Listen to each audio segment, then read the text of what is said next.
এই জন্য দুনিয়ার জমিনে বেশি বেশি আমল করার জন্য, বেশি বেশি ইবাদত করার জন্য, বেশি বেশি তাসবিহ করার জন্য আমার আল্লাহ সূরা নাসরের মধ্যে বললেন, ফাসাব্বিহ বিহামদি রাব্বিকা ওয়াস্তাগফির ইন্নাহু কানা তাওয়াবা। মক্কা বিজয় যখন হলো, মক্কা বিজয় হওয়ার পরে আমার আল্লাহ সূরা নাসরের মধ্যে বললেন যে তুমি এখন বেশি বেশি তাসবিহ তাহলিল করো। কে বলছেন কথা? যেরকম না, কি বলছে? আল্লাহ। আল্লাহ বলছে যে বেশি বেশি তাসবিহ তাহলিল করো। ফাসাব্বিহ বিহামদি রাব্বিকা ওয়াস্তাগফির। আর আল্লাহর কাছে তওবা ইস্তিগফার করো। কি করো?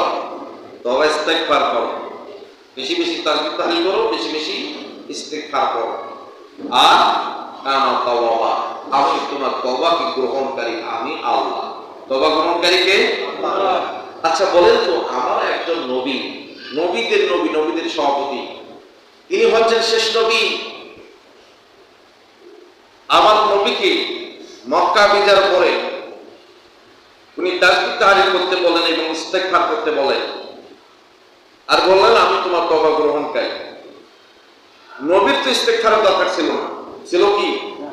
কথা বলেন না ভাই? যে নবী হলো নিষ্পাপ, প্রত্যেক বছর কি নিষ্পাপ, আমার নবীও নিষ্পাপ। আমার নবীর কোনো পাপ আছে নেই? কোনো পাপ নাই। কুল ইন্নামা আনা বাশারুম মিসলুকুম ইউহা ইলাইয়া আন্নামা ইলাহুকুম ইলাহুন ওয়াহিদ।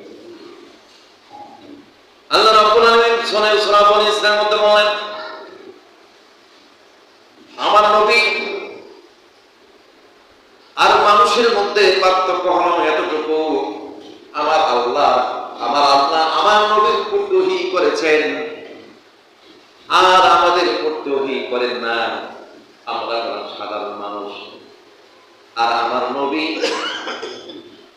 ওনার কাছে ওহী এসেছে, এই জন্য উনি রাসূল, আর আমাদের কাছে ওহী আসে না, এই জন্য হলো আমরা সাধারণ মানুষ। ঠিক না বেটি?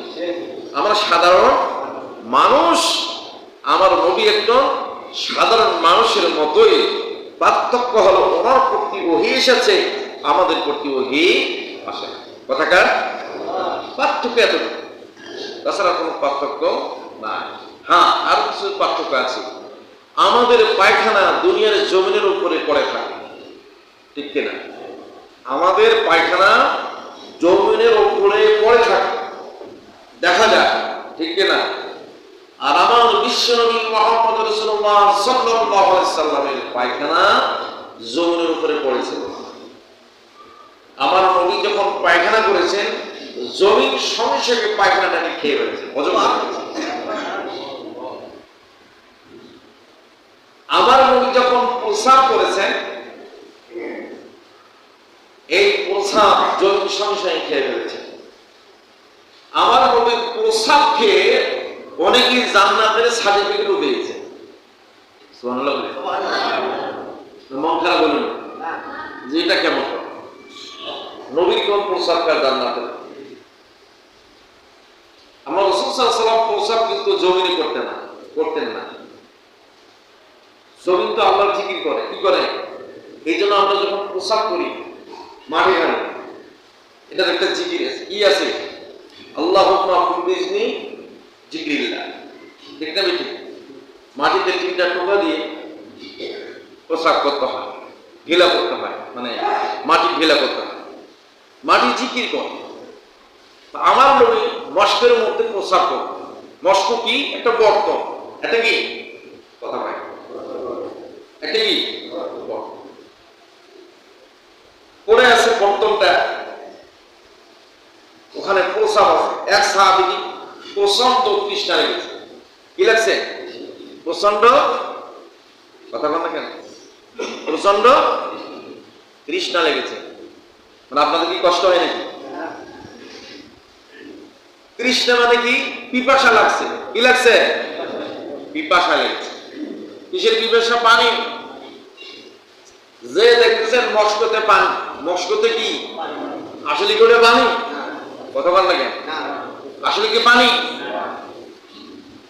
পোশাক। ওটা কি? কার পোশাক? আমাদের প্রিয় নবী মুহাম্মদ রাসূলুল্লাহ সাল্লাল্লাহু আলাইহি সাল্লামের পোশাক। আল্লাহ নবী বললেন, এখানে মস্কো ছিল, মস্কোটা কোথায় গেল? সাহাবীরা বলতে পারে না। এক সাহাবী বললেন, ইয়া রাসূলুল্লাহ, ইয়া হাবিবাল্লাহ, ওই মস্কোটা আমি ওই জায়গার মধ্যে রাখছি। আল্লাহ নবী বললেন, ওই মস্কোটার মধ্যে পোশাক ছিল। আমরা বলে কি বমি করতাম না? কথা কথা। আমার নবী যখন বললাম ওই মস্কোটার মধ্যে ছিল পোশাক, সাহাবীর জবাব বন্ধ হয়ে গেছে। আবার যখন বলছি ওই মস্কোর মধ্যে যে পোশাক ছিল, ওই পোশাকটা আমার, যাও বাইরে নিয়ে ফেলে দিয়ে আসো। সাহাবী হাসতে হাসতে বলছেন, ইয়া রাসূলুল্লাহ, ইয়া হাবিবাল্লাহ, আপনার ওই মস্কোর পোশাকটা তো আমি খেয়ে ফেলেছি। কি করছেন? মনে হয় ভালো লাগতেছে না আপনাদের? ইয়া রাসূলুল্লাহ, ইয়া হাবিবাল্লাহ, আমি পোশাকটা তো খেয়ে ফেলেছি।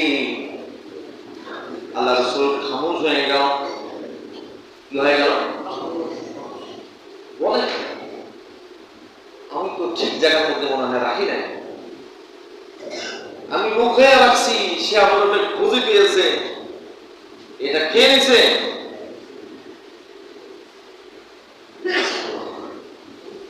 জিবরিল আমিন এসে বললেন, ইয়া রাসূলুল্লাহ, ইয়া হাবিবাল্লাহ, আল্লাহ রাব্বুল আলামিন বলে দিলেন, আপনি আপনার সাহাবীকে বলে দিন, সে আপনার প্রস্তাবটা খাওয়ানোর কারণে আল্লাহ পাক তার জন্য জান্নাত দিয়ে দিয়েছেন। আমার নবীর প্রস্তাবে কথা,